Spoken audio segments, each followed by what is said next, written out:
Ouçam-me, monstros. O Monsterverse é um mundo moldado por superespécies como nunca se viu antes. Desde as menores larvas escavadoras que cavam túneis invisíveis sob o solo, até os titãs colossais que exercem um poder antes considerado divino. Esses seres habitam o planeta junto com a humanidade em um mundo natural em constante transformação. Antigos, essenciais e profundamente entrelaçados com a ordem natural. Eles existem para manter o equilíbrio em um mundo que se torna mais instável a cada era que passa. À medida que este universo se expandiu, fomos atraídos cada vez mais para regiões inexploradas, ecossistemas esquecidos e as vastas profundezas da própria Terra Oca. Com cada nova descoberta, surgem criaturas que desafiam a compreensão da humanidade sobre a natureza, domínio e sobrevivência. E agora, com a chegada da segunda temporada de Monarch, Legado dos Monstros, esse mundo está prestes a se tornar ainda maior e muito mais perigoso. Que monstros conhecidos podem retornar? Que novas formas de vida ainda aguardam ser reveladas? Hoje começamos a responder essas perguntas enquanto fazemos uma análise completa de todos os monstros que aparecem no episódio 1 da segunda temporada. Vamos explorar sua biologia, suas dietas, seus comportamentos e os papéis que desempenham dentro desse frágil ecossistema de monstros. Este é um episódio cheio de conteúdo e há muito para descobrir. Então, vamos lá. Lembre-se de se inscrever para ficar por dentro de todos os monstros revelados a cada semana, aqui mesmo no Dangerville. Vamos começar essa imersão no mundo dos monstros dando uma olhada no que se esconde nas profundezas do Axis Mundi. Como você deve se lembrar, Lee Shaw ficou lá após o clímax da primeira temporada, enquanto ele observa o portal se fechar com Godzilla indo embora. Ele fica sozinho, indefeso, até que alguém possa resgatá-lo. Isso o deixa vulnerável às criaturas desse reino entre mundos. No entanto, a primeira coisa que ele encontra não é algum titã gigantesco, mas as menores criaturas, esses insetos parecidos com mariposas que vagam pelo Axis Mundi e que receberam o nome de libélula de ferro. Brilhando com asas bioluminescentes, elas não invadem o espaço de Lee e provavelmente preferem se alimentar da seiva das árvores da região, usando-a como uma fonte vital de açúcar, energia e nutrientes. No entanto, pouco tempo depois, ele encontra um rosto familiar, o javali de espinhos, uma fera territorial que vaga perto dos pântanos da região. Depois de já ter encontrado Kate, o javali de espinhos agora vê Lee Shaw entrar acidentalmente em seu território. Semelhante ao javali selvagem da superfície, com presas gigantes feitas para atacar inimigos, essa criatura possui musgos e galhos nas costas para se camuflar melhor nos pântanos densos e lamacentos. Ela bate os cascos, pronta para investir contra Lee. No entanto, o movimento é interrompido pelo impacto de uma cápsula de transporte Holloworth que cai do alto. Mas algo ainda mais aterrorizante acorda. Envolta em um casulo rochoso está uma superespécie ancestral, despertada abruptamente da hibernação, e ela está furiosa. Esta é a Titã X, uma criatura gigante parecida com um cefalópode, com vários tentáculos com farpas, um abdômen grande e achatado e uma mandíbula reptiliana. Múltiplos órgãos curtos de propulsão a jato permitem que ela se mova com eficiência pelo oceano, indicando uma fisiologia muito mais adequada para ambientes marinhos profundos. Ela brilha em um tom azul intenso, utilizando bioluminescência semelhante à do Rei dos Monstros, mas também parece ser capaz de mudar de cor dependendo do seu humor, algo que veremos demonstrado mais adiante na série. Como será que esse titã vai se sair contra Kong e Godzilla? Em breve descobriremos. No entanto, Titã X não está sozinho. Ela é seguida por centenas de pequenas criaturas crustáceas, com membros tentaculares e grandes olhos negros brilhantes. Ao contrário do Titã X, suas bocas são circulares, parecidas com brocas, revestidas de dentes afiados como navalhas, perfeitos para escavar e rasgar suas presas. Ainda não está claro se essas criaturas são descendentes do Titã X ou se simplesmente a veneram, atraídas pela proteção que sua presença oferece. De qualquer forma, a chegada delas sinaliza a vinda de uma força verdadeiramente cataclísmica. Titã X atravessa o portal junto com essas criaturas, arrastando Lee de volta à superfície com ela, e do outro lado está nada menos que a Ilha da Caveira. Ela foge para o oceano, e o planeta agora enfrenta uma força nova, mortal e imparável. E logo atrás vem um titã alfa gigantesco. Então vamos continuar dando uma olhada na megafauna da Ilha da Caveira. Kong, a oitava maravilha do mundo, chega atraído pelo novo Titã e destrói o dispositivo que abriu o Vórtice Vil, parecendo significativamente maior do que da primeira vez que o vimos na Ilha da Caveira em 1973 e até mesmo em 1993, mas ainda não tão alto quanto ele era em Godzilla vs. Kong. Já que ainda faltam alguns anos para esse confronto, quando encontramos Kong pela primeira vez na segunda temporada, ele está destruindo a base da Apex, enquanto eles testam uma tecnologia capaz de abrir portais para a Terra Oca.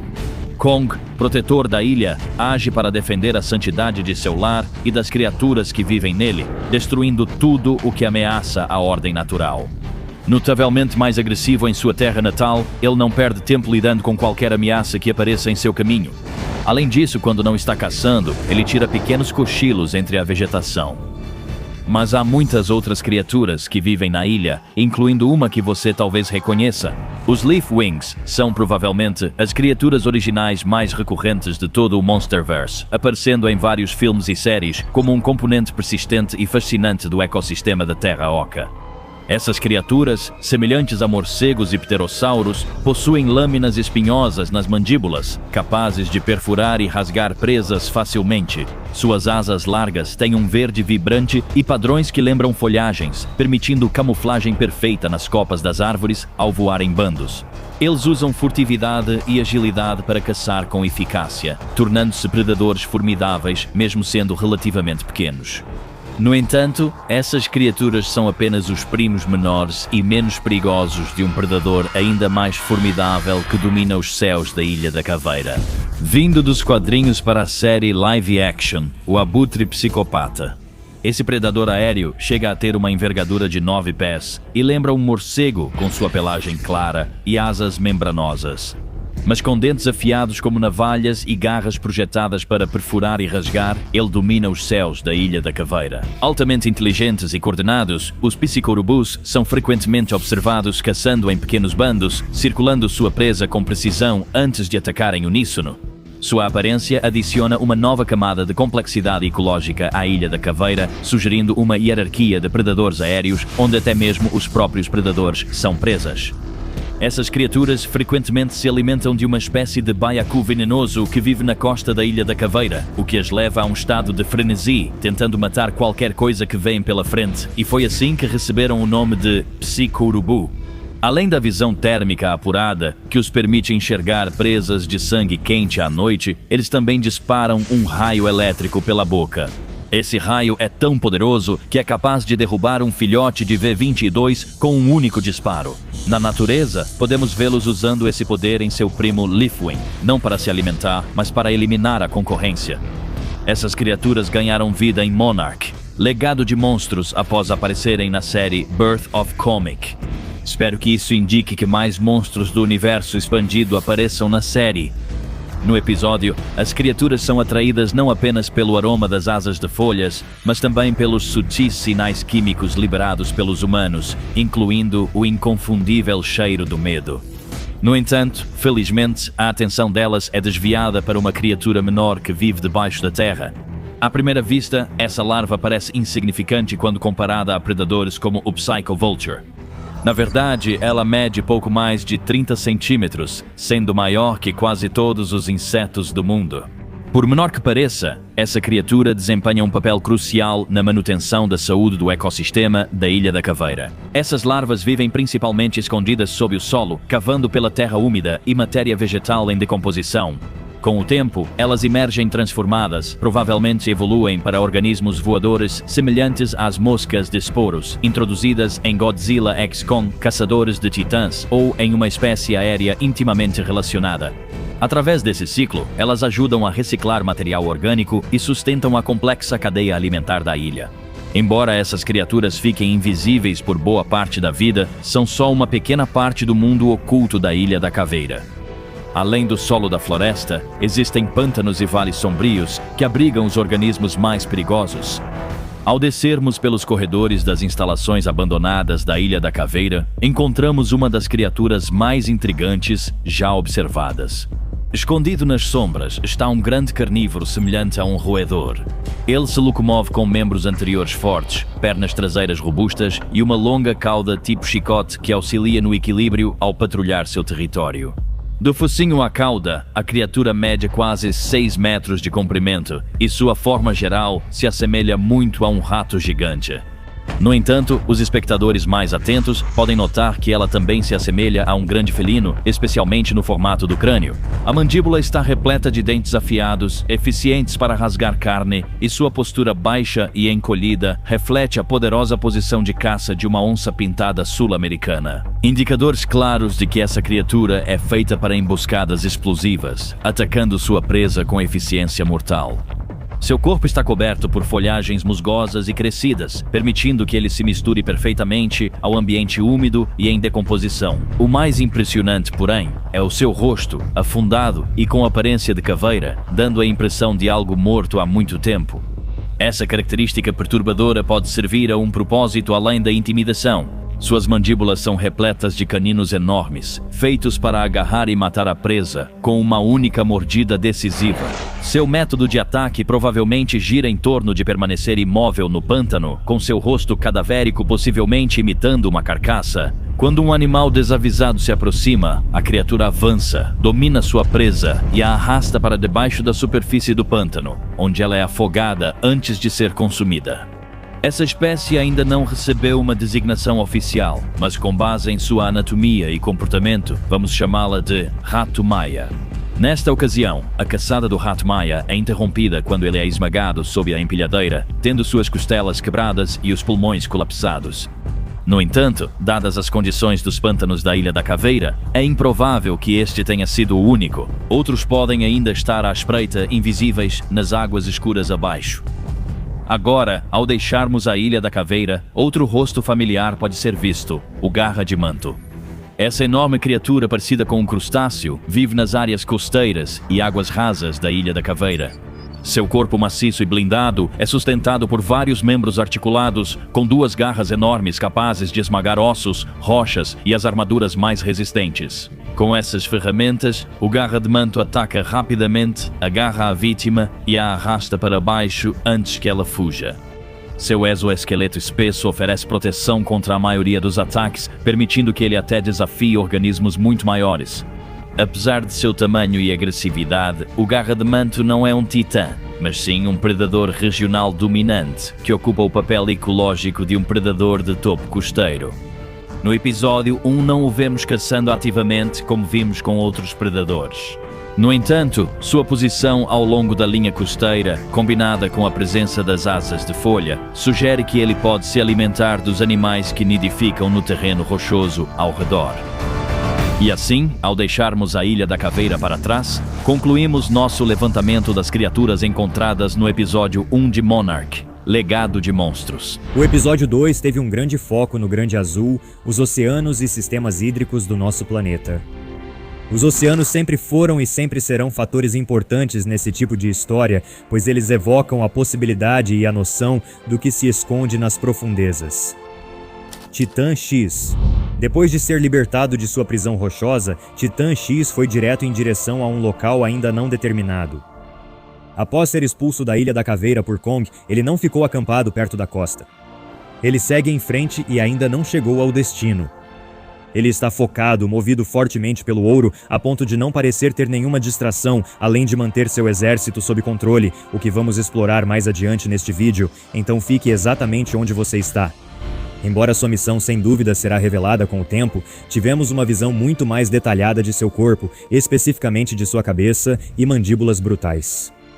Mandíbulas que devem se destacar ainda mais conforme o Titã X se aproxima de seu objetivo ainda desconhecido.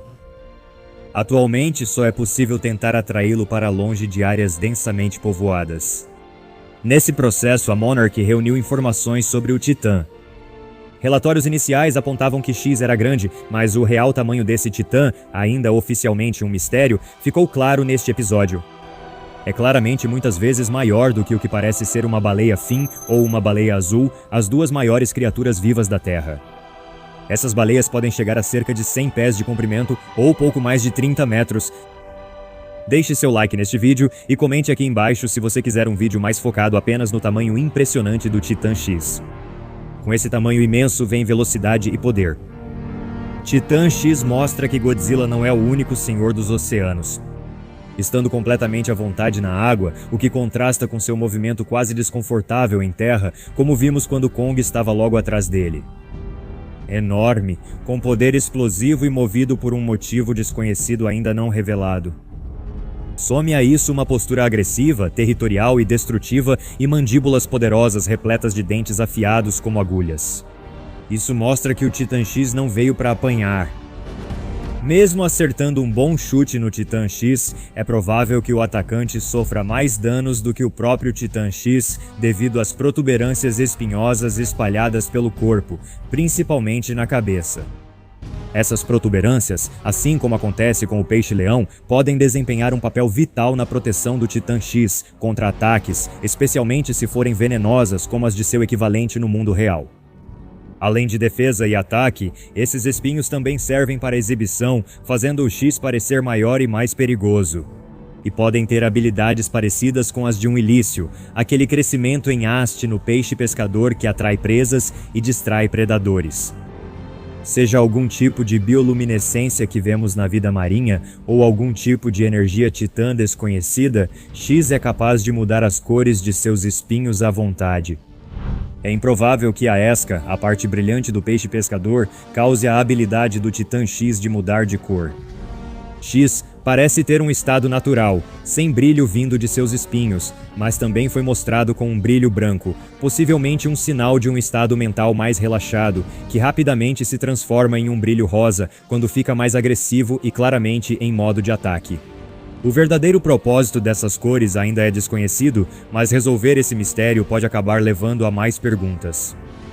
Uma das perguntas é: como o Titã X usa sua frequência vocal, que parece ser baixa demais para a maioria dos humanos ouvirem, para se comunicar como uma abelha rainha com seu exército, os escaravelhos?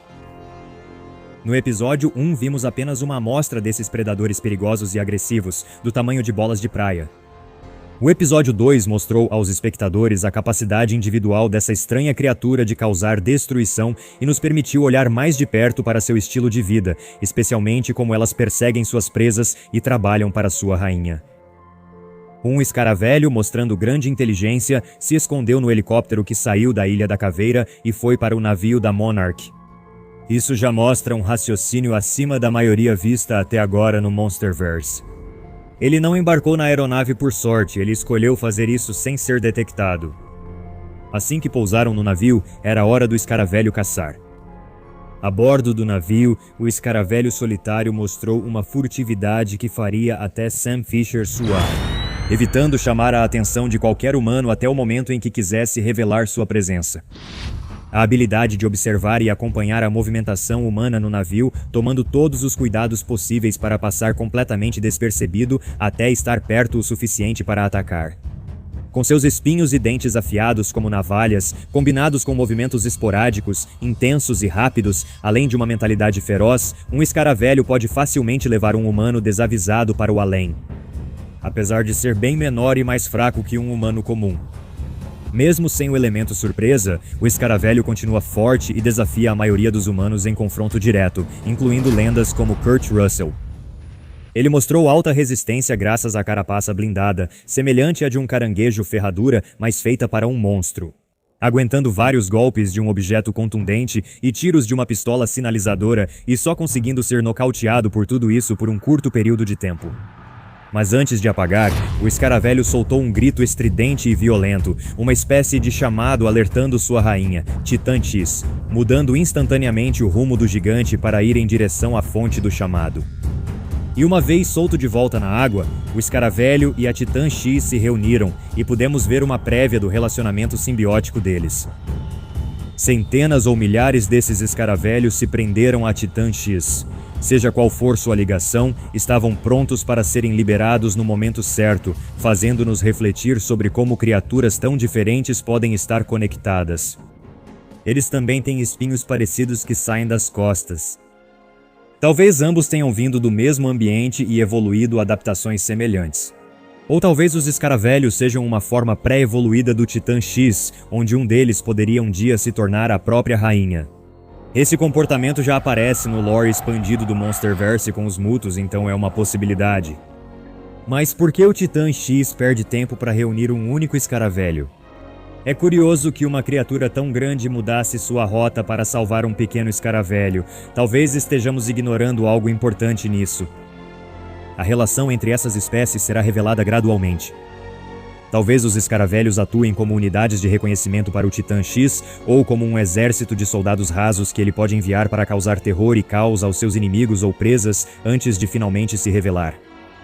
Mesmo o mais poderoso dos titãs teria problemas com milhares de carrapatos presos a ele, enquanto o Titã X se aproximava para atacar, dando ao Titã X uma vantagem inédita no Monsterverse. Um exército de lacaios capaz de afastar humanos fracos e distrair monstros e titãs em combate. Nesse processo, os escaravelhos recebem um protetor poderoso e uma fonte constante de alimento. Aqueles que morreram graças à fúria combinada deles. Nas próximas semanas, aguarde mais informações sobre a relação entre Titã X e os escaravelhos. Por enquanto, ainda restam muitas perguntas a serem exploradas. Quais perguntas você tem sobre Titã X e os escaravelhos? Conte pra gente nos comentários. Até agora, vimos criaturas únicas do Axis Mundi, como o Javali de Espinhos ou o Dragão de Ferro. E até mesmo na Ilha da Caveira, vimos feras horripilantes como a criatura conhecida como Ratos de Cipó e o Psico-Urubu Elétrico. Mas possivelmente o maior de todos é o Titã X, El Grandioso del Mal, o grande deus do mal. E graças aos moradores que adoram essa criatura, agora temos seu nome verdadeiro, Kai Kai Velu, nomeado em homenagem à deusa do oceano do folclore de Chiloé, capaz de elevar o nível do mar para destruir e alterar a terra. No Monsterverse, esse nome parece estranhamente apropriado. Esse titã foi despertado nas profundezas do Axis Mundi antes de mergulhar pelo vórtice sinistro, emergindo no mundo da superfície como parte do que parece ser uma jornada migratória natural. Para onde essa jornada leva ainda não está claro. A cada novo episódio, o mistério em torno desse titã só aumenta. Já é considerado uma das adições mais intrigantes que o Monsterverse já viu. O que torna Kai Kai particularmente fascinante é que ele não segue os padrões usuais que vimos com muitos titãs. Criaturas como Ghidorah ou o Rei das Cicatrizes se comportam como forças de destruição, sendo agressivas, territoriais e abertamente hostis. Kai Kai parece diferente. No começo da temporada, vimos sinais de hostilidade. Ele matou o líder da Monarch e enfrentou embarcações da Monarch que se aproximavam, aparentemente prestes a chegar à terra firme. Mas o episódio 3 revela outro lado do animal. Após o clímax dramático do episódio 2, quando o Titã emergiu do oceano, enxames de escaravelhos começaram a se reunir ao redor dele. Keiko e Lee, supondo que um ataque fosse iminente, atacaram um dos crustáceos. A reação é imediata. Kai Kai Velu o ataca, destruindo uma das cabanas na beira da praia. Seu corpo bioluminescente pisca em um tom rosa vivo, um sinal de alerta, brilhante e agressiva. Por um momento, parece que o Titã está se preparando para revidar, mas então os escaravelhos chegam. O brilho rosa desaparece, voltando a um azul oceânico profundo. E o que se segue é algo raramente observado entre titãs na natureza, um vislumbre de algo quase gentil. A criatura deixa os escaravelhos subirem por sua pele, agarrando-se como se buscassem proteção. Se esses escaravelhos são realmente sua prole ou algum tipo de seguidor simbiótico, ainda é incerto, mas a conexão é inconfundível. A agressividade anterior do Titã desaparece completamente, sendo substituída por um foco calmo, quase protetor. Com o enxame seguro ao seu redor, Kai Kai retoma a jornada, deslizando silenciosamente para o mar. Isso posiciona o Titã X como um titã singularmente digno de empatia. Pela primeira vez, vimos um titã agir menos como uma força destrutiva e mais como um animal vivo, protegendo algo sob seus cuidados. E isso complica as coisas daqui para frente, porque eventualmente a Monarch espera que esse titã colida com duas das criaturas mais poderosas da Terra, Kong e Godzilla. Se esse confronto acontecer, a pergunta se torna inevitável. Será que Kai Kai Velu está destinado a morrer em uma batalha que nunca quis? Ou será que os alfas vão reconhecer algo diferente nesse titã? Por enquanto, a resposta continua incerta. Mais tarde no episódio, vemos a Monarch emitir um alerta de emergência sobre a presença de Kai Kai. A reação é imediata. Um bar cheio de civis esvazia rapidamente quando as pessoas correm para casa. O medo em torno dos titãs ainda é muito real, e esse medo remonta a um único momento na história moderna: G-Day. A reação violenta da humanidade ao surgimento dos titãs é uma resposta natural aos eventos de 2014. Neste episódio, vemos Kate ainda lutando com culpa e auto-ódio. Visões de Godzilla passam pela mente dela, e o pensamento de perder as crianças e falhar de novo quase a levam a tirar a própria vida. E como vemos documentado no episódio, não é só ela. Centenas de pessoas perderam a vida naquela ponte e muitos outros provavelmente sentem a mesma dor. Os eventos de Godzilla Ressurge certamente desencadearão os acontecimentos dos próximos filmes. Seja com a construção do Argo, do Mechagodzilla ou de mais abrigos para titãs, está claro que a humanidade vai aprimorar sua preparação após a chegada do Rei dos Monstros. Ao entrar na instalação restrita da Apex, descobrimos algo particularmente interessante em seus arquivos. Informações sobre vários indivíduos de interesse e um certo Titã Alpha com uma conexão única com Godzilla. Quando May acessa os registros de rastreamento da Apex, vemos brevemente vários arquivos confidenciais. Castle Bravo.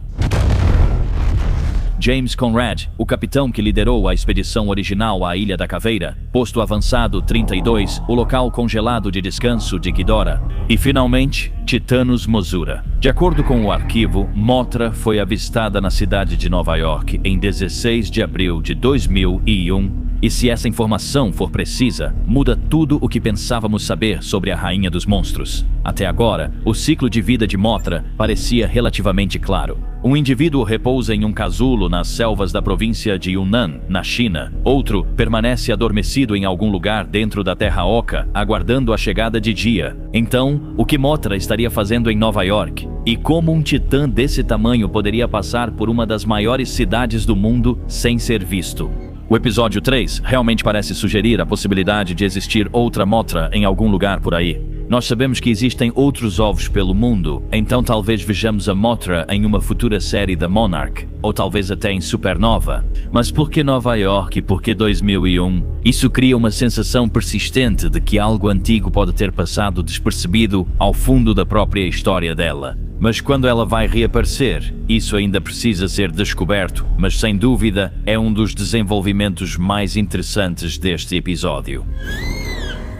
Agora, olhando ainda mais de perto os arquivos da Apex, vemos outra pasta muito interessante chamada Monarca Vermelho, datada de 10 de setembro de 1984.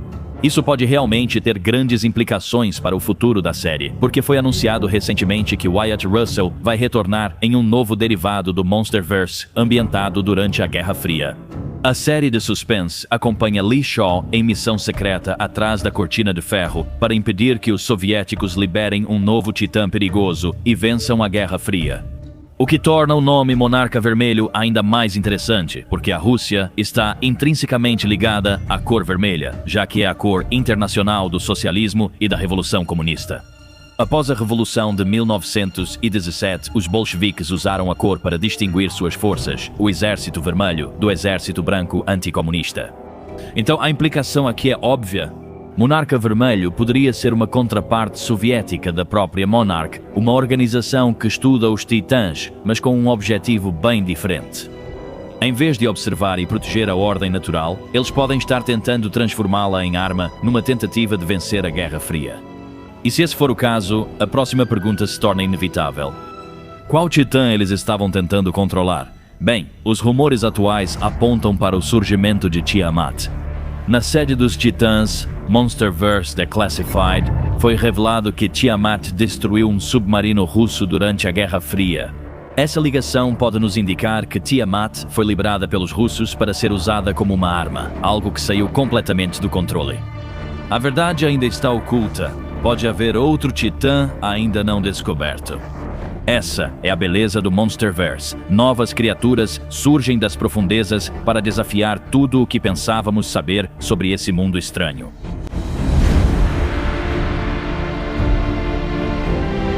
Isso conclui o levantamento de hoje sobre as criaturas encontradas no episódio 3 de Monarch, Legado de Monstros, incluindo o que pode aparecer mais tarde na temporada e até além. No episódio desta semana de Monarch, Legado dos Trapaceiros. No episódio desta semana de Monarch, Legado de Monstros, conhecemos uma espécie inédita no Monsterverse. Assim como um verdadeiro monstro, um que despertaria medo até nas almas mais corajosas. Um que só foi mencionado brevemente no lore expandido, vivendo, esperando, devorando. Titã X e os escaravelhos iniciaram seu ataque ao mundo moderno. Vamos analisar esse ataque na praia e o que ele pode indicar sobre essa nova ameaça gigante. Será que vimos os primeiros sinais da criação do Mechagodzilla? Tudo isso será explorado, então fique por aqui. Leafwings, uma das criaturas mais conhecidas e observadas do Monsterverse. Voltando quase uma década em Kong, a Ilha da Caveira e mais de 50 anos na linha do tempo da história. Agora, eles são retirados contra a vontade da Ilha da Morte para serem usados como ferramenta. Apex afirma e age como se salvasse essas criaturas, oferecendo-lhes liberdade de uma vida sob constante pressão. Mas, sob comando da Apex, seus destinos não são pacíficos. No episódio 4, vimos vislumbres de Leafwings adultas sendo mantidas em cativeiro. Animais que precisam de quilômetros de espaço e evoluíram para florestas são mantidos em uma caixa de concreto enquanto a Apex decide como estudá-los. Está comprovado que esses animais são agressivos com humanos. Isso nos leva ao filhote de asa de folha. Os espectadores tiveram uma visão dos planos ultra secretos que a Apex vinha desenvolvendo. Um chip foi cirurgicamente implantado na medula espinhal do jovem asa de folha. Isso poderia mudar temporariamente a personalidade da criatura. De uma fera volátil a um companheiro sorridente. O efeito dura pouco, mas fica claro que Apex começava a entender o cérebro dessas feras. Mas não se engane, eles não estão realmente buscando a convivência. Eles buscam controlar e transformar esses animais, inclusive os titãs, em armas. Eles estão começando com esse jovem asa de folha. Para que essa tecnologia está realmente sendo usada, para onde ela está levando, pode conter mais segredos e pistas, conectando a mitologia do Monsterverse.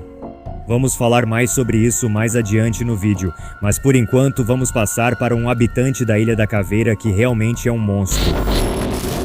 Até então, só citado em histórias e mitos, agora está diante de nós, o Estrangulador de Cipós. Embora não confirmado, até que a Apple decida divulgar um nome logo após este vídeo ser lançado, todas as evidências apontam para que esse monstro aterrorizante seja a criatura conhecida na história como o Estrangulador de Cipós. Ao analisar os esboços dessas criaturas, percebe-se suas semelhanças brutais. Adaptada à vida nas árvores, essa criatura tornou-se um predador furtivo excepcional. Pernas como galhos. Um corpo que poderia ser confundido com parte de uma árvore. E apêndices semelhantes a tentáculos caindo do corpo. De uma forma parecida com a maneira como os cipós caem das copas das árvores lá em cima. Toda a sua biologia é perfeita para capturar presas sem que elas sequer percebam que estão sendo caçadas. Quando a presa é capturada, é puxada para a boca cheia de dentes. O modo como o estrangulador devora sua refeição ainda é desconhecido. Mas evidências foram achadas nas regurgitações da criatura, ou seja, nos restos vomitados de suas presas. Ela não gosta de digerir ossos e partes resistentes, regurgitando-as como as aves. Isso sugere que o estrangulador tem um estômago incapaz de dissolver coisas como ossos ou chifres. Ela simplesmente suga as partes suculentas e depois expulsa o que sobra, garantindo que não danifique seu trato digestivo. Um toque de normalidade para um animal vindo do inferno. É melhor que esse fique na Ilha da Caveira. Kong pensou o mesmo sobre nossos próximos monstros. Hora de focar no Titan X e nos Scarabs. No episódio 4, as duas espécies seguem intensificando sua missão misteriosa. Escondidos nas praias, cavando na areia para se aquecer e proteger, os escaravelhos aguardavam o chamado do mestre. Assim que o chamado veio, em segundos os escaravelhos começaram a matar. Rasgando e dilacerando. Esses dois humanos foram dilacerados em segundos.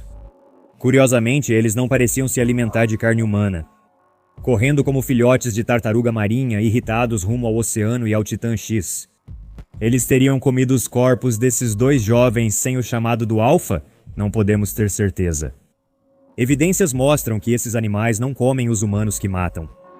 Eles parecem matar só por matar, algo praticamente extinto no reino animal e no mundo fictício do Monsterverse. Talvez Titã X e os escaravelhos considerem o mundo seu território, o que explicaria sua agressividade e não comerem o que matam. Por que Titã X destruiu a nave da Monarch se seus operadores quase não ameaçaram ou provocaram o monstro? O mistério de Titã X e dos escaravelhos continua. Todas as feras mencionadas até agora já apareceram várias vezes no Monsterverse, ou pelo menos foram detalhadas em algum lugar do lore expandido. Mas essa próxima espécie é completamente nova, os Needlewalkers. Essas espécies parecidas com aves evoluíram para sobreviver aos muitos predadores da ilha. A ligação deles com as aves, curiosamente, quebra a regra do Monsterverse de que dinossauros não podem estar no Monsterverse. No mundo real, já existiram animais ainda mais parecidos com as aves da Ilha da Caveira, como o antigo Moa ou as aves do terror. Talvez, como o fictício V-Rex da Ilha da Caveira de 2005, você imagine que essas seriam aves do terror evoluídas para uma ilha de monstros no Monsterverse. Alguns podem dizer que sua aparência lembra um Pokémon tipo grama. E você estaria absolutamente certo. Porém, esse animal não é um ajudante dos humanos, a menos que você esteja falando deles chutarem humanos na lateral. Com pernas poderosas, os Needlewalkers correm muito mais rápido que humanos. Ajudam os Needlewalkers a saltar e se mover em quase qualquer terreno. Como o avestruz real, você não gostaria de levar um chute deles. Embora descritos como não predadores, os Needlewalkers continuam extremamente perigosos e territoriais. Muito parecido com um hipopótamo, os Needlewalkers, vivendo sob constante pressão de predadores, adaptaram seus cérebros para estarem sempre alertas, atacando quase tudo que cruza seu caminho. O que pode causar muitos danos graças aos seus poderosos bicos cortantes e longas garras. Essas garras nos membros anteriores podiam golpear como as do Pterasinosaurus, mas eram usadas mais para rasgar troncos ou cupinzeiros como os da Ilha da Caveira. Para garantir proteção enquanto buscam alimento, grande parte de seus corpos é coberta por adaptações duras e irregulares, semelhantes a penas, tornando-os quase impossíveis de atacar ou engolir inteiros. Imagine um grande predador na Ilha da Caveira tendo uma surpresa dolorosa ao morder a armadura protetora do Needlewalker. Essa característica evolutiva lhes deu esse nome, Needlewalkers. Combinada com sua coloração verde, essa é uma criatura camuflada e muito protegida. Mas nem mesmo eles conseguiram resistir a esse tipo de monstro que a Apex estava criando. Lembrando que a linha do tempo de Monarch acontece antes de Godzilla vs. Considerando que a linha do tempo de Monarch acontece antes de Godzilla vs Kong, pode haver pistas no episódio 4 que detalham as primeiras pesquisas e trabalhos que levaram à criação do Mechagodzilla. Em várias telas na instalação da Apex havia easter eggs sugerindo a criação do Mechagodzilla, famoso em Godzilla vs Kong. Você observa palavras ligadas à atividade neural, indicando eventos futuros. Também não podemos esquecer o dispositivo usado para controlar o cérebro do Leafwing. Uma tecnologia que também poderia ter ajudado na eventual criação do Mechagodzilla, usando o crânio e a atividade da ligação neural de Ghidorah ainda pulsando dentro dele. E em Godzilla vs Kong, assim como com o filhote de Leafwing no episódio 4, vimos como essa tecnologia ainda é muito nova e não totalmente compreendida. A mente de Ghidorah e dos jovens Leafwings nunca se foi, apenas estava sendo controlada. Embora nada seja certo, esse dispositivo parece que poderia passar por engenharia reversa e virar o olho do Mechagodzilla. Definitivamente é uma possibilidade. Isso sugere o futuro já conhecido no Monsterverse, e nesse processo, completa o lore aos poucos. Começamos esta análise em Santa Soledade, no sul do Chile, uma região costeira remota, onde a terra se estende em longas e silenciosas extensões.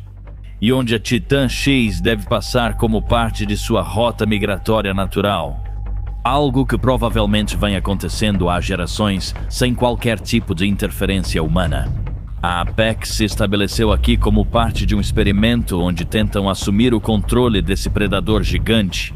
No papel, isso é apresentado como um passo em direção à coexistência, uma forma de entender melhor e potencialmente viver ao lado dessas criaturas. Mas considerando o histórico da Apex, é difícil aceitar isso ao pé da letra. A Apex é uma empresa de tecnologia no fim das contas, e se eles puderem usar um Titã para vender sua própria tecnologia de defesa, então é exatamente nessa direção que isso está indo. No entanto, a tarefa está se mostrando ainda mais difícil do que eles esperavam, e May está sendo levada ao limite na tentativa de entregar o dispositivo neural que vai comandar as funções motoras do Titã X em tempo real.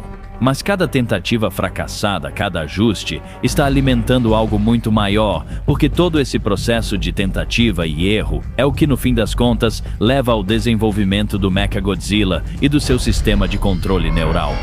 Mas na calmaria antes da tempestade, algo se agita. O chão começa a vibrar e a terra começa a se mover. Algo grande está vindo.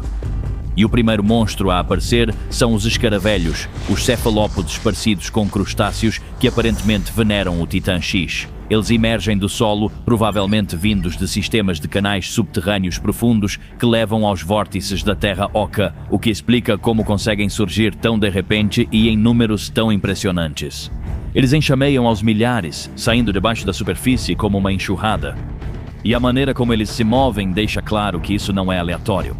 E agora é hora de começar a se preocupar, porque eles vão direto em direção a Lee Shaw, Keiko e o resto da equipe. Neste momento, o grupo já está sob pressão, tentando desativar o drone que está carregando o implante neural antes que ele chegue ao Titã X. Mas os escaravelhos estão se aproximando rapidamente. Sabemos pela fisiologia e comportamento vistos antes que essas criaturas são carnívoras. Seu comportamento frenético e dentes afiados como navalha são feitos propositalmente para eliminar de forma selvagem qualquer presa que considerem uma ameaça à colmeia ou ao seu mestre, Titã X. Recentemente, mataram 2 surfistas que acidentalmente invadiram seu território. E agora eles estão indo direto para ali. No entanto, ele se protege e, felizmente, sai ileso. As criaturas têm algo mais importante em mente.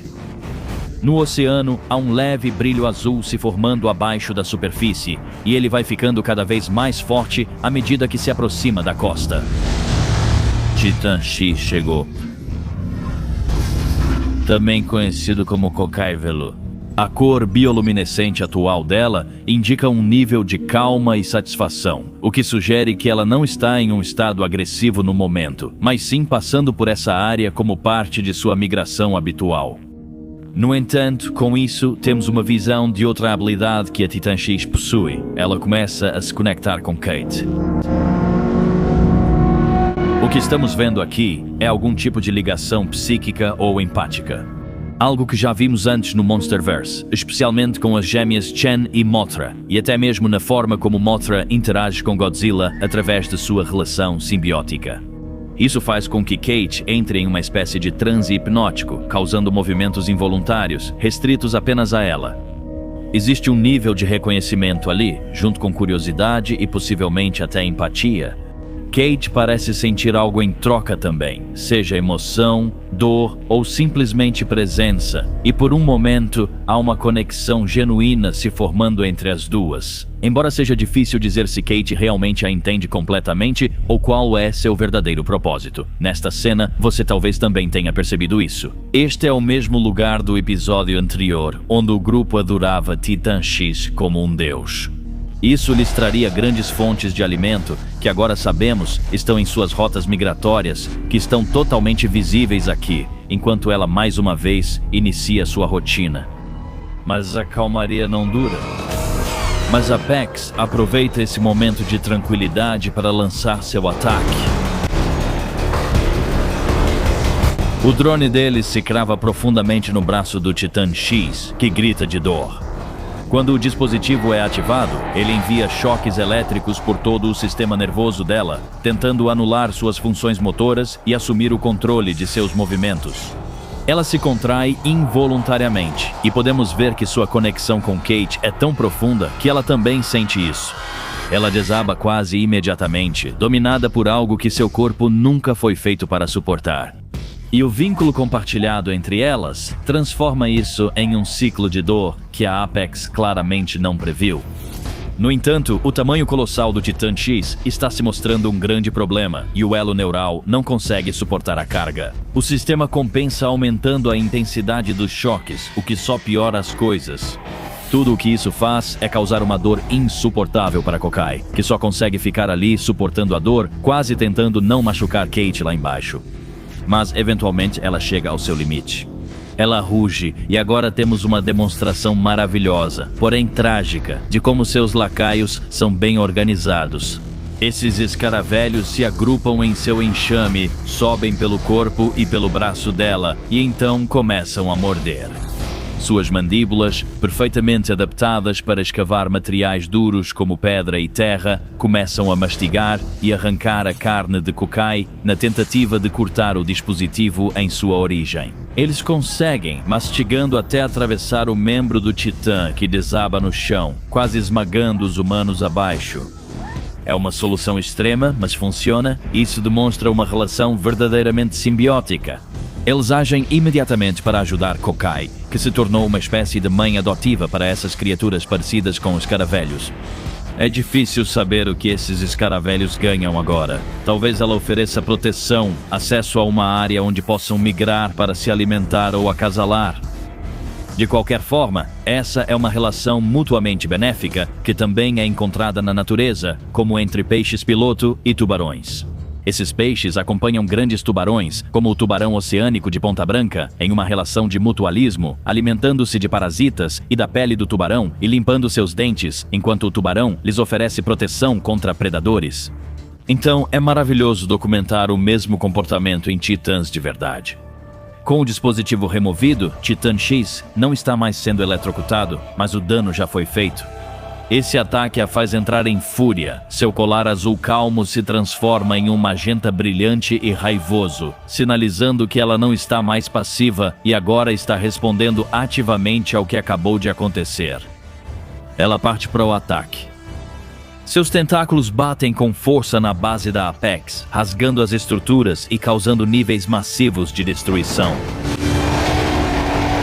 Explosões começam a acontecer enquanto os sistemas falham, o fogo se espalha pelo local e toda a operação rapidamente se transforma em caos enquanto as pessoas tentam evacuar. Agora a Apex não pode fazer nada. O experimento é um fracasso, e isso reforça um ponto que surge repetidamente quando se trata dos titãs, que é que, não importa o quanto nossa tecnologia avance, ainda não estamos no controle de forças da natureza como essa. No momento em que tentamos brincar de Deus, as coisas saem do controle muito rapidamente. Após destruir a infraestrutura da Apex, Kokai, junto com seu enxame de escaravelhos, parte e recua de volta para o oceano para continuar sua jornada, deixando apenas devastação para trás. Uma das vítimas é o filho de Keiko, Hiroshi, que tragicamente morre no local. Como isso vai afetar o relacionamento de Kate e Titã X ainda não se sabe. Se houve algum efeito, isso pode até ter fortalecido o relacionamento deles pelo que acabou de acontecer, porque agora eles compartilharam algo intenso e doloroso de uma forma que nenhum dos dois podia controlar. Se isso vai levar a uma comunicação mais profunda ou a algo mais perigoso, ainda não está claro. Quanto à própria Titã X, a recuperação vai levar tempo, não se sabe se ela vai se recuperar dos ferimentos. Pode ser necessário muita radiação e muito descanso. Monarch finalmente chega ao local para liderar uma missão de resgate, ajudando os afetados pelo desastre e prendendo os responsáveis. Mas a verdadeira pergunta é, onde o Titã X vai aparecer em seguida? Ela foi atacada, ferida e forçada a ficar na defensiva, o que a torna muito mais imprevisível do que antes. E se ela aparecer de novo perto de uma área populosa, as consequências podem ser muito piores. Nesse ponto, não se trata mais de um incidente controlado. Você pode estar diante de um segundo dia G, mas, com sorte, a Monarch pode interceptá-la usando seu sistema de rastreamento de titãs, e desta vez, tomara que não seja uma baleia.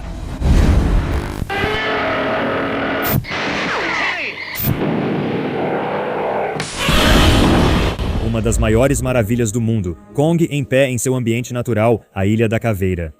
Aqui podemos ver o quão gigantesco ele realmente é em comparação com a paisagem natural ao redor dele, e sentindo-se satisfeito, Kong ainda tira um tempo para mostrar o quanto está confortável.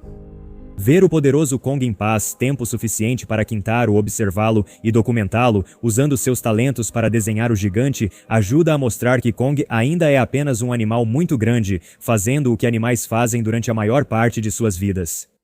Sempre haverá momentos intensos, mas na maioria do tempo, Kong, como outros animais, só quer relaxar.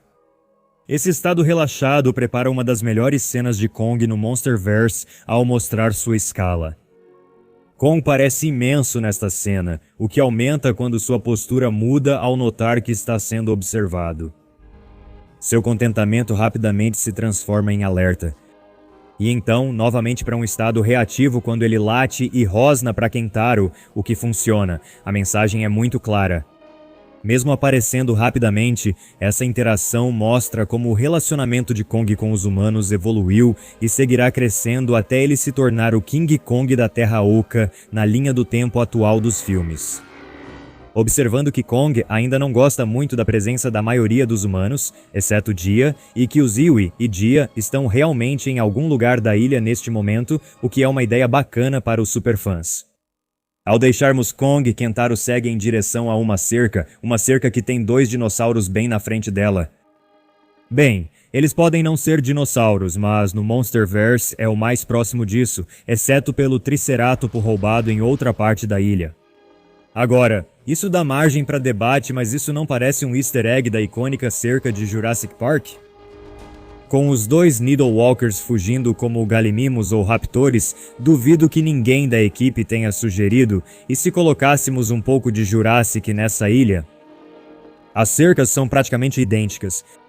Nenhuma cerca é forte o bastante para manter o Rei dos Monstros afastado. Quando o Titanic emergiu lentamente da água, indo em direção à cidade de Tóquio, e começamos a receber as primeiras pistas sonoras de que Godzilla estava por perto, foi muito fácil ficar confuso nesse momento, como eu fiquei.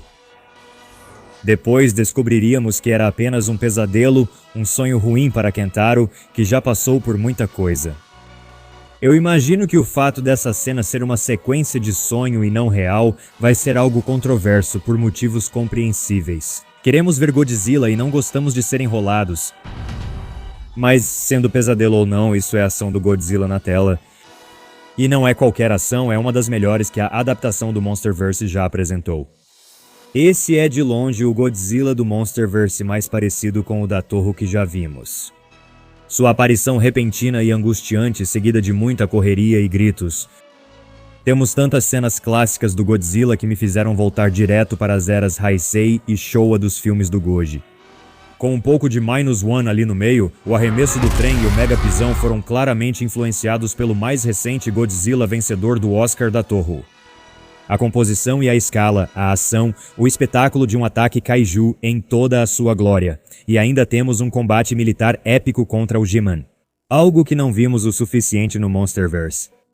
Seja uma sequência de sonho ou não, essa é realmente uma das formas mais puras do Godzilla clássico que vimos nessa versão do rei. Acho que todos concordamos, essa cena é o auge do Godzilla. As luzes rasgando o céu noturno, as chamas assustadoras e demoníacas delineando a silhueta do Godzilla na escuridão. E então vemos o Titã X e o G-Man se encarando frente a frente. Essa cena foi uma provocação muito bem feita que espero influencie a inevitável luta real entre esses titãs e quaisquer futuros ataques de titãs no Monsterverse. Veja como o rei parece poderoso. Muitos de nós concordamos que é assim que Godzilla deveria aparecer e agir. Ninguém é alvo certo, mas também não está seguro. Eu sei que essa é uma cena de sonho e não importa em termos de história e enredo, e provocar os fãs definitivamente não vai agradar a todos. Mas o simples prazer de ver Godzilla na tela fazendo jus aos filmes clássicos de Godzilla já é ótimo por si só.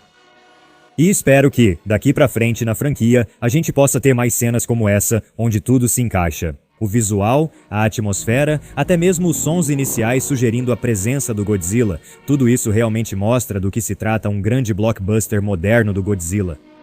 Espero que a batalha que se aproxima entre o Titã X e o Godzilla esteja à altura do que esse sonho nos apresentou. O Titã X apareceu brevemente no pesadelo, prenunciando o inevitável. Algo possivelmente mais importante, ou ao menos mais curioso, também foi revelado. A estranha conexão do Titã com alguns humanos segue se intensificando. Quando Kate mergulha na água com o equipamento especial usado para coletar frequências sonoras das vibrações na água, descobrimos que o Titã X não é o monstro que todos pensávamos. Os sons que o Titã está emitindo são aqueles que transmitem confusão, pânico e medo. O Titã X não está procurando algo para matar ou destruir, ele está procurando uma saída. Como um animal encurralado, o Titã X está mais hostil e agressivo, talvez por medo deste novo mundo que já fazia algum tempo que não via por estar no Axis Mundi. Esse é um tema que exige mais foco e pesquisa aprofundada, então se inscreva no canal e ative o sininho para mais novidades em breve. Ao entrarmos no mundo dos monstros, vale lembrar que isso não é um passeio no parque. Perigos se escondem em cada canto e podem passar facilmente despercebidos. Viajantes inexperientes precisam ficar atentos a essas anomalias específicas. Afinal, este é um reino feito para monstros, porque Axis Mundi não é apenas mais um ecossistema. É um espaço instável e transitório onde as regras normais da realidade começam a se desfazer. Para qualquer coisa não adaptada a isso, a sobrevivência aqui é improvável. Durante a expedição de Li Shaw neste reino, ele encontrou uma anomalia que só é encontrada nas profundezas do espaço. A distorção gravitacional dos portais da Terra Oca não só altera o tempo relativo que se passa na região, mas também permite algo muito mais perturbador: interação através do tempo. Esse fenômeno se assemelha ao que entendemos como entrelaçamento quântico. Sinais, imagens, até vozes podem ser transmitidos através de décadas, carregados por distúrbios gravitacionais incorporados no próprio ambiente. É semelhante, em princípio, a como a luz distante nos permite observar o passado, mas aqui esse processo é acelerado, distorcido e localizado.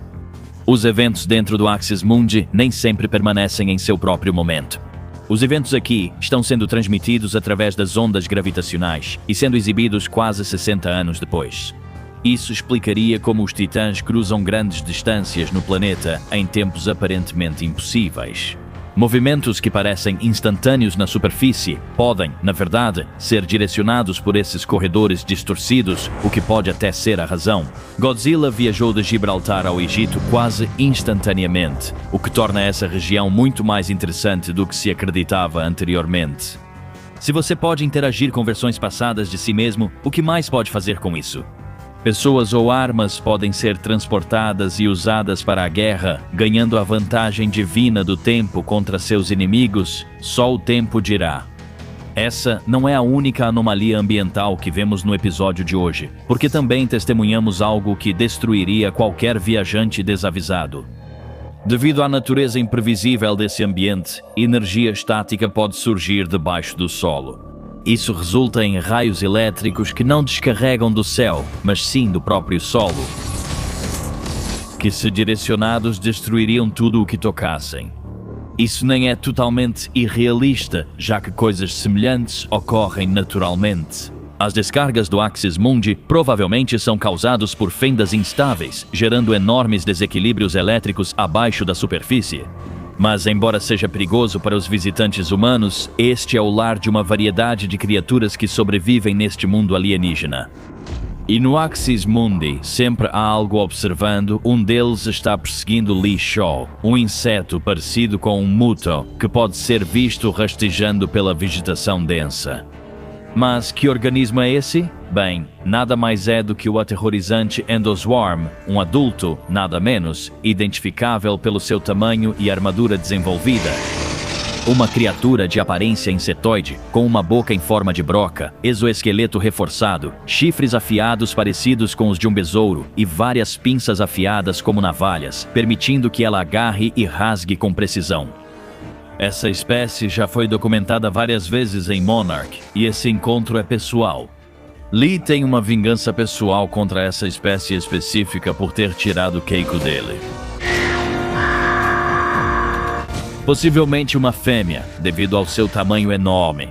Também existe a possibilidade de ser o mesmo indivíduo visto subindo à superfície em encontros anteriores. Dentro do Axis Mundi, onde o tempo e o espaço são instáveis, encontros repetidos em diferentes linhas do tempo não são impossíveis. Reconhecimento de cheiro, padrões de movimento, pode estar rastreando algo familiar, e uma vez que fixa o alvo, ataca. Ele avança e começa a acelerar rapidamente, perseguindo Lee com uma voracidade assustadora. Boca aberta, pronta para devorar a próxima refeição. Ele mergulha, investe e morde, tudo na tentativa de capturar sua presa. Provando que, embora essas superespécies realmente se alimentem de radiação, usando a energia para sustento, crescimento e reprodução, elas ainda caçam instintivamente. Seja para proteger um ninho, ou talvez até porque simplesmente gosta do sabor da carne. Mas antes que possa dar o golpe fatal, ele é interrompido por algo gigantesco. Sem aviso, o endoswarm é imobilizado. Uma substância viscosa cai sobre ele. Algo familiar que Lee, Keiko e Bill já viram antes. Lá em cima circula um predador ainda maior, o Ion Dragon. A criatura, semelhante a um pterossauro, sobrevoa a região com asas reforçadas e design de peixe pescador, dentes afiados como agulhas e chifres demoníacos. Adaptações sensoriais semelhantes às de organismos de águas profundas. Essa secreção semelhante à cera, chamada naka, era anteriormente usada para capturar os humanos que tinham o azar de se tornarem seus alvos. E também foi usada como uma manobra defensiva em sua batalha contra Godzilla, o que significa que ele a utiliza tanto de forma ofensiva quanto defensiva. Esse líquido endurece e mantém o endoswarm no lugar para que ele possa chegar e capturá-lo. Essa é uma caça energeticamente eficiente, algo fundamental em um ecossistema onde até mesmo os predadores precisam conservar recursos. Esse demônio do Axis Mundi provavelmente não está atrás de Lee Shaw, e sim atraído pelos gritos do endoswarm.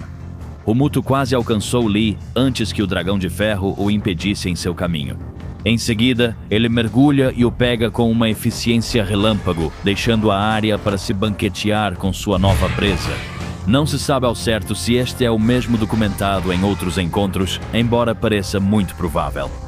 E com base na linha do tempo, isso provavelmente aconteceu logo após ele destruir o USS Lawton em 1943. Como apenas algumas semanas no Axis Mundi equivalem a décadas na superfície, e ele está retornando ao seu território para se banquetear em seu ninho recém-criado nas Filipinas. Seria um pouco menos de 4 semanas no tempo do Axis Mundi antes que ele encontrasse seu fim pelas mãos de Godzilla. Lee então se refugia na floresta mais densa, onde superespécies maiores têm menos chance de detectá-lo. Aqui, a sobrevivência depende de ficar quieto e manter-se escondido. Mas, mais profundamente no terreno, algo muito mais significativo está à espera. A expedição de Lee o leva até o misterioso Titã X, ainda não eclodido, em estado dormente dentro de seu casulo. Neste estágio, ele está inativo, mas não sem vida. Lee se aproxima e começa a cortar o exterior rochoso, tudo para implantar o rastreador em um de seus tentáculos. Até este ponto, a Monarch vinha contando com dados comprometidos da Apex, que estava sabotando deliberadamente a missão deles. No entanto, agora, com tecnologia real da Monarch, eles têm a oportunidade de obter um sinal direto para rastrear suas rotas migratórias. Lee coloca o rastreador dentro de um dos tentáculos expostos e isso aparentemente passa despercebido pelo enorme titã. Por um momento nada acontece. No entanto, ele começa a se mover, claramente despertado pela súbita perturbação em sua hibernação. Ele estica seus tentáculos e começa a sair de seu ninho. Lee consegue escapar por pouco, a poucos centímetros de ser esmagado por um de seus tentáculos.